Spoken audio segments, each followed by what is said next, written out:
नमस्कार, आप देख रहे हैं एवन तहलका हरियाणा और हरियाणा टुडे के साथ मैं हूं दीप कमल सहारन। हरियाणा टुडे में आज बात करेंगे कि कैसे अब महंगी पड़ सकती है गलत तरीके से लाल बत्ती लगाना। साथ ही जानेंगे कि कैसे विधायक सुखबीर कटारिया की मुश्किलें बढ़ रही हैं। इसके अलावा और भी बड़ी खबरों पर होगी चर्चा, लेकिन हरियाणा टुडे की शुरुआत करते हैं मंत्रिमंडल के विस्तार की कयासबाजी से।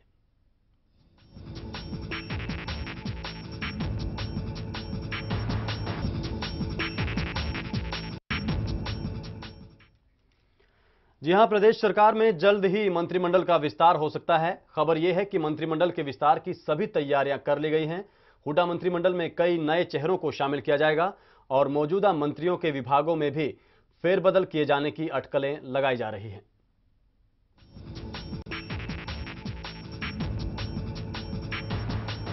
चुनाव नजदीक आते देख एक बार फिर से हुड्डा सरकार के मंत्रिमंडल का विस्तार होने जा रहा है। सूत्रों के मुताबिक हुड्डा मंत्रिमंडल के विस्तार की सभी तैयारियां पूरी कर ली गई हैं। कयास लगाए जा रहे हैं कि खाली पड़े मंत्रियों के पद के अलावा 2-3 नए मुख्य संसदीय सचिव भी बनाए जा सकते हैं। इसके अलावा मौजूदा मंत्रियों और मुख्य संसदीय सचिवों के विभागों में बड़े पैमाने पर फेरबदल भी किया जा सकता है। कांग्रेस गलियारों में चर्चाएं विधानसभा अध्यक्ष कुलदीप शर्मा को कैबिनेट में शामिल किए जाने की हैं। इसके अलावा पूर्व वित्त मंत्री और नलवा से विधायक संपत सिंह, पूर्व राज्य मंत्री और मौजूदा विधायक सावित्री जिंदल, नूह से विधायक आफताब अहमद को भी हुड्डा मंत्रिमंडल में जगह मिल सकती है। प्रोफेसर संपत सिंह की ताजपोशी की चर्चाएं दो तरह से हैं। एक, अगर कुलदीप शर्मा को मंत्रिमंडल में जगह दी गई तो संपत सिंह को विधानसभा के स्पीकर के पद पर बिठाया जाएगा, और अगर कुलदीप शर्मा अपने ही पद पर बरकरार रहे तो मंत्रिमंडल में जगह संपत सिंह को मिलेगी। सियासी जानकारों का ये भी कहना है कि हुड्डा जातिगत समीकरणों को भी साध रहे हैं। इसलिए माना जा रहा है कि अगर किसी वजह से सावित्री जिंदल का नाम कटता है तो पंचकुला से विधायक डीके बंसल को मुख्य संसदीय सचिव बनाया जा सकता है। मुस्लिम वोट बैंक को साधने के लिए आफताब अहमद को भी मंत्रिमंडल में शामिल किए जाने की चर्चाएं हैं। हालांकि सरकार में अकरम खान डिप्टी स्पीकर और जलेब खान मुख्य संसदीय सचिव हैं, लेकिन अकरम खान बीएसपी से विधायक हैं और जलेब खान निर्दलीय विधायक हैं। ऐसे में कांग्रेस के मुस्लिम विधायक आफताब अहमद की ताजपोशी तय मानी जा रही है। समालखा से विधायक धर्म सिंह छोकर को भी मुख्य संसदीय सचिव बनाया जा सकता है। काबिले गौर है कि अभी हुड्डा सरकार में मुख्यमंत्री समेत 12 मंत्री हैं। इनमें से 9 कैबिनेट और 2 राज्य मंत्री हैं। दरअसल पूर्व परिवहन और पर्यटन मंत्री ओम प्रकाश जैन और असंध से विधायक जिलेराम शर्मा कम्बोपुरा के पूर्व सरपंच करम सिंह हत्या मामले में घिरने के बाद इस्तीफा दे चुके हैं। इसी तरह से एयर होस्टेस गीतिका शर्मा के खुदकुशी मामले में आरोपी गोपाल कांडा को भी अपने पद से इस्तीफा देना पड़ा था। गीतिका ने जिस वक्त खुदकुशी की थी, गोपाल कांडा हरियाणा के गृह राज्य मंत्री थे। ब्यूरो रिपोर्ट, एवन तहलका, हरियाणा। तो चुनाव नजदीक हैं और मंत्रिमंडल में फेरबदल हो सकता है, विस्तार भी हो सकता है। हमारे साथ इस खबर पर चर्चा के लिए output head Pradeep Dabas news room से सीधे जुड़ रहे हैं। प्रदीप, 15% की सीमा होती है किसी भी राज्य में या केंद्र में, जो कुल सीटें हैं, विधानसभा की सीटें हैं, उसका 15% ही मंत्री बनाए जा सकते हैं इस हिसाब से। और 2 जो इस्तीफे हुए हैं, ओम प्रकाश जैन के और गोपाल कांडा के, उसके बाद 2 सीटें ये खाली हैं। ऐसे में जाहिर तौर पर दोनों वैश्य समाज से हैं, अग्रवाल समाज से हैं। क्या उसी समाज के किसी आदमी को कैबिनेट में शामिल किए जाने की तैयारी हो सकती है?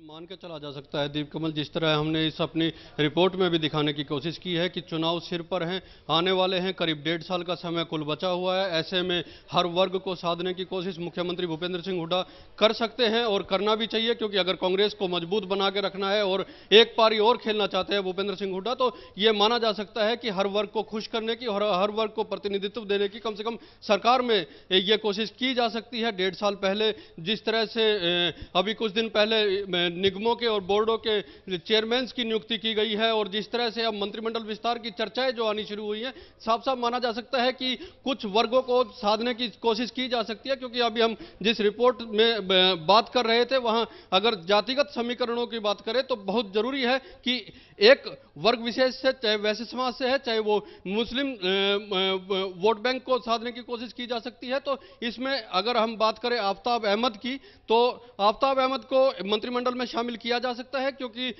मुस्लिम समाज से 2 लोग इस वक्त मंत्रिमंडल में या मुख्य संसदीय सचिव या मंत्री हैं, जिनमें एक विधानसभा के उपाध्यक्ष हैं विधायक अपने अकरम खान और दूसरे जलेब खान हैं जो मुख्य संसदीय सचिव है। इसके अलावा अगर बात करें कांग्रेस मुस्लिम विधायक की, तो इस समय आफ्ताब अहमद की बात कर सकते हैं, जिन्हें मंत्रिमंडल में शामिल किया जा सकता है।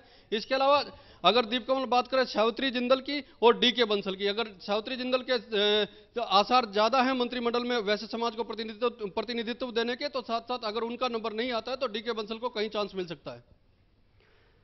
जी प्रदीप, इसके अलावा मुख्य संसदीय सचिव भी हरियाणा सरकार जो है खुले दिल से बनाती रही है। 9 मुख्य संसदीय सचिव पहले बनाए गए थे, हालांकि उनमें से जिलेराम शर्मा को इस्तीफा देना पड़ा। इस हिसाब से देखा जाए तो 12 मंत्री हैं, 8 मुख्य संसदीय सचिव इस वक्त हैं और 4 विधायकों को हाल ही में जो बोर्ड और कॉरपोरेशन है उनके चेयरमैन नियुक्त किया गया है। करीब 25 से 26 लोग इस वक्त ऑलरेडी लाल बत्तियां लिए हुए हैं। ऐसे में अगर विस्तार होता है और मुख्य संसदीय सचिव जिन पर कोई कानूनी तौर पर कोई पाबंदी नहीं है, जितना मर्जी चाहे सरकार बना सकती है, ऐसे में तो यह आंकड़ा 30 से ऊपर भी जा सकता है।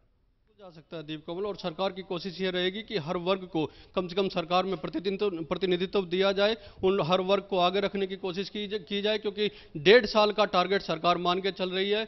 किसी भी सूरत में किसी भी वर्ग को नाराज करने की स्थिति इस वक्त सरकार के सामने नहीं है, क्योंकि विपक्ष लगातार हमले बोल रहा है। कांग्रेस में खुद अंदर फूट की एक लकीर हम देख सकते हैं। जिस तरह से रैलियों का दौर शुरू हुआ है, चाहे उत्तर हरियाणा में, चाहे दक्षिण हरियाणा में, चाहे राव इंद्रजीत लगातार रैली करके हमले बोल रहे हैं, चाहे इधर राज्यसभा सदस्य ईश्वर सिंह रैली करके तमाम लोगों को इकट्ठा करने की कोशिश कर रहे हैं और अपना एक जन समर्थन दिखाने की कोशिश कर रहे हैं, अपना एक शक्ति प्रदर्शन करने की कोशिश कर रहे हैं। उस हिसाब से अगर देखा जाए तो कांग्रेस में भी अंदरूनी फूट को अगर साधने की कोशिश की जा रही है, अंदरूनी फूट को भी अगर उसको कम करने की कोशिश की जा रही है, तो ये जरूरी है कि हर वर्ग को प्रतिनिधित्व दिया जाए, हर वर्ग को शामिल किया जाए सरकार में और हर वर्ग को यह जताया जाए कि सरकार उनके लिए लगातार काम कर रही है। दीप कुमार जी प्रदीप, बिल्कुल दोहरी चुनौती है इस वक्त मुख्यमंत्री भूपेंद्र सिंह हुड्डा के सामने। समाज के हर वर्ग को प्रतिनिधित्व देना है और कांग्रेस पार्टी के जो अलग अलग खेमे हैं, जो बड़े नेता हैं, उनके खास लोगों को भी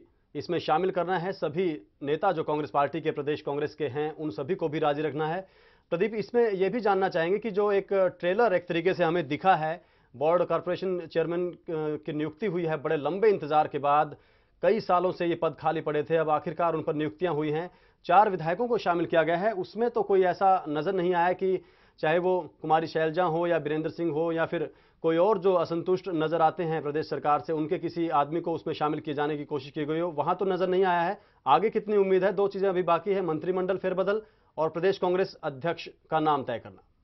जी दीप कुमार, प्रदेश कांग्रेस अध्यक्ष का नाम तय करना और मंत्रिमंडल का अगर विस्तार होता है उसमें कितना प्रतिनिधित्व दिया जाता है इस खेमे के, या ये जो 2 खेमे मान के चल रहे हैं प्रदेश के लोग, या प्रदेश कांग्रेस में 2 खेमे जो एक साफ साफ दिखाई देने लगा है। जिस तरह से दक्षिण हरियाणा में राव इंद्रजीत ने रैली की थी, उत्तर हरियाणा में सांसद ईश्वर सिंह ने रैली की है, उस हिसाब से जो लगने लगा था कि हरियाणा कांग्रेस 2 गुटों में बट चुकी है, उसमें एक वर्ग विशेष के या एक गुट विशेष के लोगों को प्रतिनिधित्व अगर बोर्डों के और के चेयरमैन नियुक्त करने में नहीं मिला है, तो ये एक देखने की बड़ी बात होगी कि मंत्रिमंडल का विस्तार अगर आने वाले कुछ दिनों में मुख्यमंत्री भूपेंद्र सिंह हुड्डा करते हैं तो इस वर्ग के या इस गुट के लोगों को कितना प्रतिनिधित्व या कितना किस तरह मंत्रिमंडल में या मुख्य संसदीय सचिव बनाया जाता है, ये एक बड़ी बात देखने की होगी। लेकिन साथ साथ ये भी एक बात देखने की होगी कि चुनाव में सिर्फ 1.5 साल बचा हुआ है और इन 1.5 साल में प्रदेश की कांग्रेस सरकार या मुख्यमंत्री भूपेंद्र सिंह हुड्डा किसी भी तरह का रिस्क लेकर नहीं चलना चाहेंगे, किसी भी वर्ग को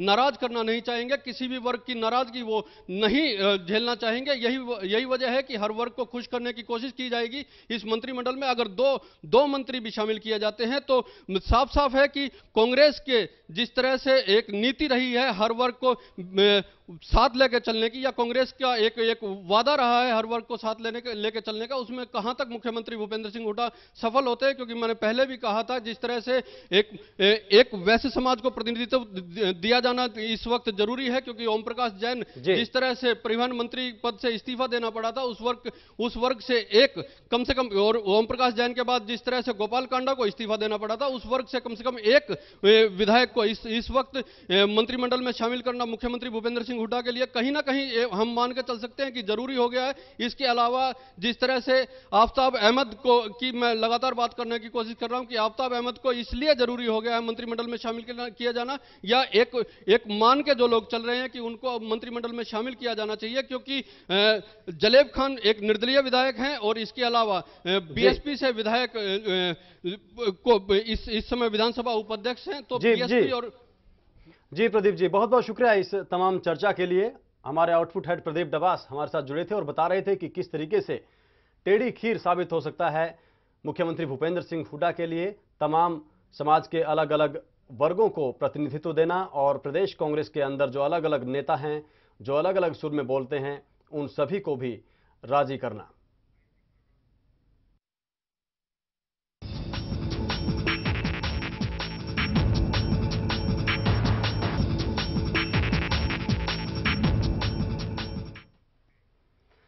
जहां तो मंत्रिमंडल के विस्तार की तैयारी चल रही है, कुछ और लाल बत्तियां बांटे जाने की तैयारी इस वक्त प्रदेश सरकार की तरफ से हो रही है।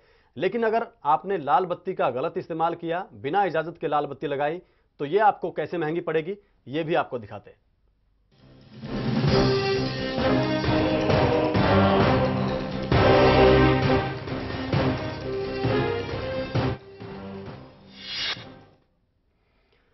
जी हां, फर्जी तरीके से गाड़ी पर लाल और नीली बत्ती लगाकर धौंस जमाने वालों की अब खैर नहीं है। राज्य का परिवहन विभाग इस तरह के लोगों पर नकेल कसने के लिए संजीदा हो गया है। 14 अप्रैल तक विभाग एक विशेष अभियान चला रहा है और माना जा रहा है कि इस दौरान बिना परमिशन वाले वाहनों पर लाल और नीली बत्ती लगाकर घूमने वालों के जमकर चालान कटेंगे।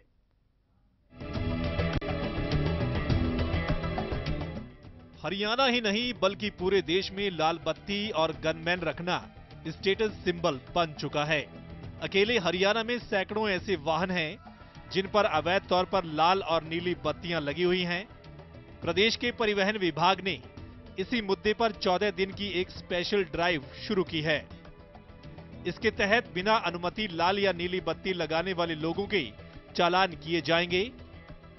राज्य की परिवहन आयुक्त सुमिता मिश्रा ने बताया कि जिलों में परिवहन अधिकारियों को निर्देश भेजे जा रहे हैं।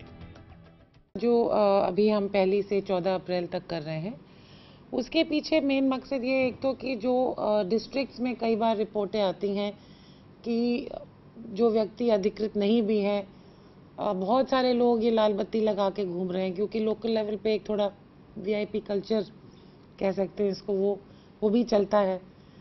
कि एक तो हम उसको हटाएं और जो स्ट्रिक्टली जिनको परमिशन है वही इसका प्रयोग करें। करीब 8 बरस के इंतजार के बाद हाल ही में प्रदेश में निगमों और बोर्डों के चेयरमैन बनने वाले नेता अपनी गाड़ी पर लाल बत्ती नहीं लगा सकेंगे। राज्य के नियमों के मुताबिक ये लोग लाल बत्ती के लिए अधिकृत नहीं हैं। सुमिता मिश्रा के मुताबिक 2006 में जारी हुए नोटिफिकेशन में कई बार संशोधन हो चुके हैं। राज्य में नए बनने वाले आयोग या नई नियुक्तियों पर जब भी सरकार लाल बत्ती की अनुमति देती है तो इन अधिसूचना को संशोधित किया जाता है। राज्य में पिछले दिनों 13 चेयरमैन बनाए गए हैं, जिनमें कई वर्तमान और पूर्व विधायक शामिल हैं। ये सभी खुद को दूसरों से कुछ ऊंचा दिखाने के लिए गाड़ी पर लाल बत्ती लगाने की चाह रखते हैं। इन्हें लाल बत्ती मिलेगी या नहीं, अभी इस बारे में परिवहन विभाग ने कोई फैसला नहीं लिया है। और वो व्यक्ति विशेष के लिए नहीं होती है, वो पदवी के लिए होती है। और वो जो हम लाल बत्ती की परमिशन देते भी हैं, वो गाड़ी नंबर के साथ होती है। इट इज़ नॉट कि कोई व्यक्ति अगर लाल बत्ती के लिए अधिकृत है तो वो किसी भी गाड़ी में लगा सकता है, नहीं, वो एक विशेष गाड़ी पर जो या तो सरकारी वाहन होगा उसी पे लगा सकता है। तो एक तो पहली बात ये कि ये एक ऐसी जगह चीज़ नहीं है कि वो लाल बत्ती किसी भी गाड़ी में लगा के आप घूम सकते हो। नीली बत्ती आमतौर से उन एजेंसीज को अलाउ करते हैं जिनका कोई इन्फोर्समेंट से संबंध होता है, जैसे पुलिस है, एक्साइज एंड टैक्सेशन है, इनकम टैक्स है, कस्टम्स है, इस तरह की जो एजेंसीज हैं। और ये लिस्ट समय समय पे बदलती रहती है, क्योंकि मान लीजिए कोई नया कमीशन बना, कोई नया ट्राइब्यूनल बना, तो उसको एग्जामिन करने के बाद सरकार फैसला लेती है कि अगर उनको अलाउ करना है। गौरतलब है कि कांग्रेस अध्यक्ष सोनिया गांधी और उनके बेटे कांग्रेस उपाध्यक्ष राहुल गांधी भी कई बार कह चुके हैं कि नेताओं को लाल बत्ती और चमक धमक से परहेज करना चाहिए, लेकिन उनके नेता इस पर ज्यादा ध्यान नहीं देते। लाल बत्ती संस्कृति हमारे समाज का हिस्सा बन चुकी है। हरियाणा में जाने कितने लोग बिना परमिशन के ही अपनी गाड़ियों पर लाल और नीली बत्तियां लगा रहे हैं। हरियाणा के परिवहन विभाग ने अब इन लोगों को पकड़ने का जिम्मा उठाया है। विभाग 14 अप्रैल तक एक स्पेशल ड्राइव चला रहा है जिसमें इनको पकड़ा जाएगा। विभाग को उम्मीद है कि इस ड्राइव के अच्छे परिणाम सामने आएंगे और ऐसे लोग जरूर पकड़े जाएंगे जो बिना परमिशन के ही अपनी गाड़ियों पर लाल और नीली बत्ती लगाते हैं। कैमरामैन सोनू के साथ आदित्य चौधरी, एवन तहलका, चंडीगढ़। और आदित्य चौधरी हमारे साथ न्यूज रूम से इस खबर पर ज्यादा चर्चा के लिए सीधे भी जुड़ गए हैं। आदित्य, आपसे जानना चाहेंगे कि कौन कौन से वो ऐसे पद हैं जिनको कहीं ना कहीं ऐसा कुछ क्लियर नहीं होता है कि ये लाल बत्ती के अधिकारी हैं या नहीं हैं, लेकिन वो इसी उलझन का, इसी कंफ्यूजन का फायदा उठाकर, इसी भ्रम का फायदा उठाकर लाल बत्ती या नीली बत्ती का इस्तेमाल करते हैं। देखिए दीपकमल, जो 2006 में नोटिफिकेशन हुआ था हरियाणा में, उसमें यह क्लियर लिखा हुआ है, साफ तौर पर बताया गया है कि कौन अधिकारी लाल बत्ती का इस्तेमाल हरियाणा में कर सकते हैं, कौन नीली बत्ती का कर सकते हैं। अगर लाल बत्ती की हम बात करें तो उसमें मुख्यमंत्री हैं, राज्यपाल हैं, मुख्य न्यायाधीश हैं पंजाब और हरियाणा हाई कोर्ट के, उसके अलावा सभी न्यायाधीश हैं, कुछ आयोग हैं, उनके चेयरमैन हैं, विधायक हैं, मंत्री हैं, मुख्य संसदीय सचिव हैं।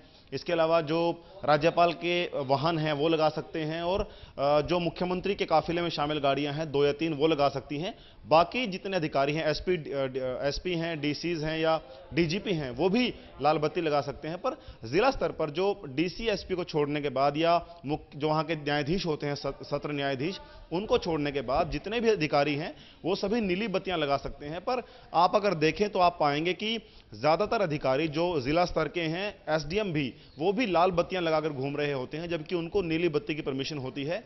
कई ऐसे चेयरमैन हैं हरियाणा में, अलग अलग जो आयोग, कमीशन हैं या आयोग हैं या संगठन हैं, जिनको मुख्यमंत्री या कांग्रेस के बड़े नेता हैं वो भी लाल बत्ती लगाकर घूमते हैं। कई जिला प्रधान आप देखेंगे लाल बत्ती लगाकर घूम रहे होते हैं। तो कहीं ना कहीं जो सरकार के साथ जुड़े हुए लोग हैं वो इन नियमों को तोड़ते हैं, क्योंकि विपक्ष का नेता या कोई आम आदमी इस तरह लाल बत्ती नहीं लगाता है, जिस पर वरदहस्त होता है कहीं ना कहीं नेताओं का, बड़े नेताओं का या सरकार में बैठे लोगों का, वो इनको तोड़ते हैं। और उसकी वजह से ही सारा जो भ्रम है वो क्रिएट होता है। अफसर भी गलत बत्तियां इस्तेमाल करते हैं और नेता भी, जो जिनको परमिशन ना नीली की है ना लाल की है, वो आपको लाल बत्ती लगाकर घूमते दिखेंगे। सारी जो वजह है वो वही है कि आपको दूसरों से अलग दिखना है, आपको एक लाल बत्ती, एक पावर, एक नशा जो है उसका इस्तेमाल करना है, ताकि आप दिखा सकें कि आप सरकार का, पावर का हिस्सा हैं।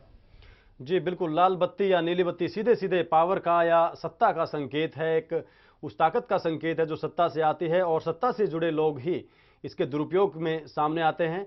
आदित्य, आपसे ये भी जानना चाहेंगे कि जो अभी विभाग की तरफ से मुहिम 2 हफ्ते की चलाई गई है, ये क्या एक औपचारिकता इस तरीके की हर साल की जाती है या इस बार वाकई सीरियसली इस पर काम होएगा? दीपकमल, पहली बार इस तरह की ड्राइव चलाई गई है। हालांकि सुप्रीम कोर्ट ने दिल्ली को खासतौर पर ध्यान में रखते हुए आदेश दिए थे कि नीली और लाल बत्ती को स्पेसिफाई किया जाए किस किस को परमिट है। जिस गाड़ी पे की लाल बत्ती की परमिशन है उसके शीशे पर बाकायदा जो परमिशन देने वाला अधिकारी है उसकी सिग्नेचर वाला एक स्टिकर होता है जो मिलता है, वो लगा होना चाहिए। और जो अवैध तौर पर लाल नीली बत्तियां लगा रखी हैं उनके खिलाफ कड़ी कार्रवाई की जाए। तो सुप्रीम कोर्ट का आदेश भले ही दिल्ली के लिए हो, लेकिन दूसरे राज्य भी उसको अडॉप्ट करते हैं उसी तरह से। और यही वजह है कि हरियाणा में ये 14 दिन की स्पेशल ड्राइव चलाई गई है।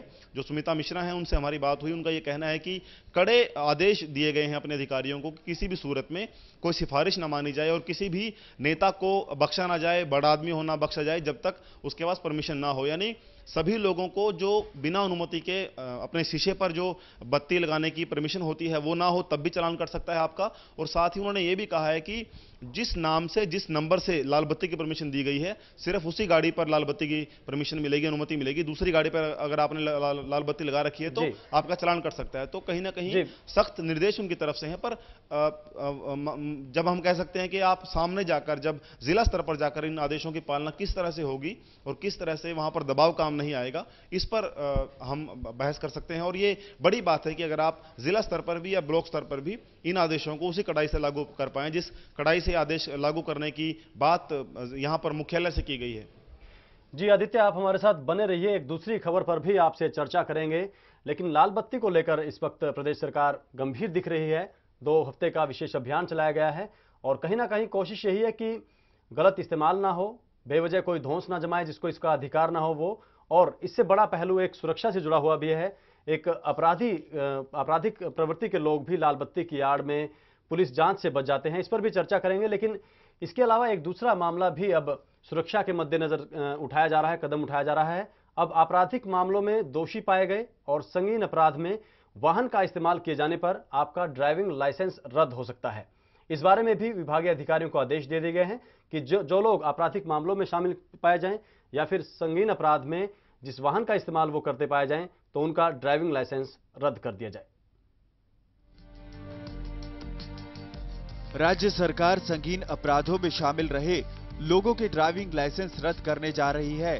राज्य के परिवहन विभाग ने अपने अफसरों को निर्देश दिए हैं कि वे केंद्र सरकार के मोटर वाहन अधिनियम 1988 की धारा 19(1) की अनुपालना सुनिश्चित करें। इस संबंध में जानकारी देते हुए हरियाणा परिवहन विभाग की आयुक्त सुमिता मिश्रा ने बताया कि अधिनियम के तहत लाइसेंसिंग अथॉरिटी स्वाभाविक रूप से अपराधी या शराब के आदी शख्स को लाइसेंस रखने के लिए अयोग्य करार दे सकता है या उसका लाइसेंस रद्द कर सकता है। जो सेंट्रल मोटर व्हीकल्स एक्ट 1988 है, उसके तहत सेक्शन 19 पार्ट 1 में बड़ा डिटेल में दिया गया है कि जो रजिस्टरिंग अथॉरिटी है, यदि कोई व्यक्ति किसी संगीन जुर्म में इन्वॉल्व है, किसी कॉग्निजेबल ऑफेंस में है, हैबिचुअल ड्रंकर्ड है या ड्रग एडिक्ट है या किसी और रूप में पब्लिक को उससे न्यूसेंस या डेंजर हो सकता है, तो ऐसे केसेस में वो रजिस्टरिंग अथॉरिटी उस व्यक्ति को नोटिस देकर, सुनवाई का एक अवसर देकर वो लाइसेंस कैंसिल कर सकती है, रिवोक कर सकती है।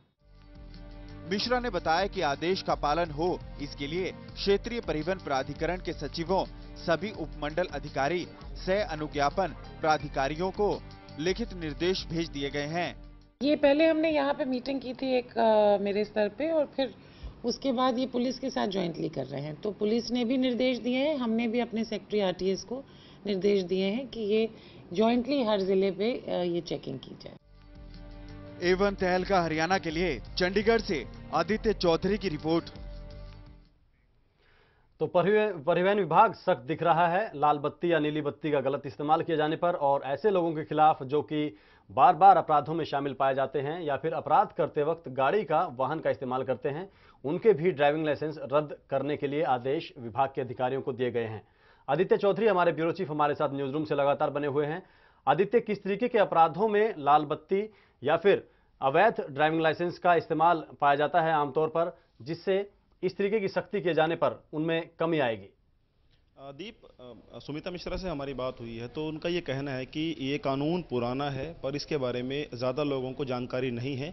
यहाँ तक कि जो अथॉरिटीज़ हैं जो लाइसेंस बनाती हैं उनको भी इसकी पूरी जानकारी नहीं है। तो ये नोटिफिकेशन दोबारा भेजा गया है और ये कहा गया है कि जो लोग संगीन अपराधों में लिप्त हों, हत्या हो, रेप हो या लूट की कोई बड़ी वारदात हो, उसमें आप दोषी साबित हुए हों या नशे में आपने वाहन का इस्तेमाल किया हो या आपका वाहन आप ड्राइव करते हुए किसी बड़ी वारदात को आपने अंजाम दिया हो, तो ये वो चीज़ें हैं। अगर आपने इनमें से कोई काम किया है और आपको दोषी कोर्ट ने माना है, तो जब आप रिन्यूअल के लिए लाइसेंस कराने जाएंगे तो अगर आप रिकॉर्ड में आते हैं उसमें जो ब्लैक लिस्टेड एक तरह से होंगे लोग, तो आपको रिन्यू नहीं किया जाएगा आपका लाइसेंस, बल्कि उसको रद्द कर दिया जाएगा। तो उनसे हालांकि हमने ये पूछा था कि क्या कोई डाटाबेस है ऐसा जिसमें ये पता चल सके कि हरियाणा में कितने लोग ऐसे हैं जो संगीन अपराधों में लिप्त हों, लाइसेंस जिनके पास ड्राइविंग का हो। तो ऐसा डाटाबेस कोई अभी नहीं है, पर उसको बनाने की प्रक्रिया जो है वो विभाग शुरू कर सकता है जल्दी। और उनका ये कहना है कि ज़्यादातर केसेज में ये जो नई नोटिफिकेशन है वो तभी कारगर होगी जब आपके पास पुराना लाइसेंस हो और आप उसको रिन्यूअल के लिए लेकर जाएं। तो ये साफ है कि अगर इस तरह के लोग होंगे जिनके पास लाइसेंस है और जिनके लाइसेंस को रद्द किया जाएगा, तो एक पब्लिक में एक अवेयरनेस जाती है इससे कि आपका लाइसेंस भी छीन सकता है। क्योंकि जो सड़क हादसे हैं उनमें लाइसेंस होना अपने आप में एक बच निकलने का तरीका होता है। अगर कोई बड़ा हादसा भी हो जाए तब भी उस तरह की सजा आपको नहीं मिलती है जैसी आपको लाइसेंस ना होने की स्थिति में मिलती है। तो ऐसे में उन लोगों के लिए कड़ा मैसेज होगा जो बड़े अपराध में लिप्त हों और जिनके पास लाइसेंस हो, क्योंकि अब उनके लाइसेंस या तो रद्द हो जाएंगे या रिन्यूअल उनको हरियाणा में नहीं मिलेगा। जी, बहुत बहुत शुक्रिया आदित्य चौधरी इस पूरी चर्चा में शामिल होने के लिए। तो अपने ड्राइविंग लाइसेंस को हल्के में ना लें। अगर ड्राइविंग लाइसेंस नहीं है तो तुरंत बनवाएं और ड्राइविंग लाइसेंस के साथ जब आप सड़क पर उतरें, गाड़ी चलाएं, तब भी इस बात का ध्यान रखें कि अगर आप किसी आपराधिक गतिविधि में आपकी गाड़ी शामिल की पाई जाती है, आप उस दौरान गाड़ी में मौजूद हैं, गाड़ी चला रहे हैं, तो उसके बाद उस मामले में तो आपको सज़ा जो होगी वो अलग से है, लेकिन उसके अलावा आपका ड्राइविंग लाइसेंस भी रिन्यू नहीं होगा और उसे रद्द कर दिया जाएगा। इस तरीके की सख्ती परिवहन विभाग करने जा रहा है। हालांकि इस बारे में परिवहन आयुक्त सुमिता मिश्रा ने खुद ये कहा कि इस तरीके के सख्त नियम पहले से मौजूद हैं। खुद अधिकारियों को, जो जिला स्तर पर अधिकारी हैं, उनको इन बातों की जानकारी नहीं है कि अगर कोई बार बार शराब पीकर गाड़ी चलाता पाया जाता है तो उसका सिर्फ चालान न किया जाए, उसका ड्राइविंग लाइसेंस भी रद्द कर दिया जाए। साथ ही अगर कोई गाड़ी अपराध में शामिल पाई जाती है तो उस वक्त जो उसको गाड़ी चला रहा हो उसका भी ड्राइविंग लाइसेंस रद्द कर दिया जाए। इस तरीके के सख्त कानून पहले से मौजूद हैं, लेकिन अब विभाग की तरफ से एक पहल ये की जा रही है कि उन्होंने सभी अधिकारियों को इस बारे में एक रिमाइंडर भेजा है कि इन पर सख्ती से अमल भी किया जाए।